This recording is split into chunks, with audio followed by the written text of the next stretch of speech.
पार नहीं लगना गल्लां नाल खैना पैना छल्लां नाल पार नहीं लगना गल्लां नाल खैना पैना छल्लां नाल ओ की वगदे लहू नूं वेखे जिन्नू मतलब खल्लां नाल बहुत शुक्रिया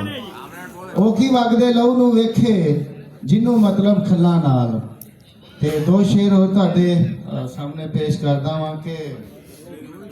बल्कि गदर के सजना वे मजबूरी हो गई दूरी ढेर जरूरी हो गई सजना वे मजबूरी हो गई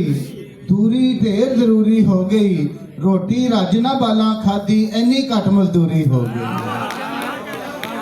सजना वे मजबूरी हो गई दूरी ढेर जरूरी हो गई रोटी रज ना बाला खादी इन्नी घट मजदूरी हो गई और पैसे लई परदेस वे पुत्रा मां सोच के पूरी हो गई पैसे लई परदेस वे पुत्रा मां सोच के पूरी हो गई और जिसदे हाथ विच डांग लमेरी उसे दी फिर बुरी हो गई इरफान कामे नू भुखे लभी मेहनत जद कस्तूरी हो गई। बहुत बहुत शुक्रिया, थैंक यू।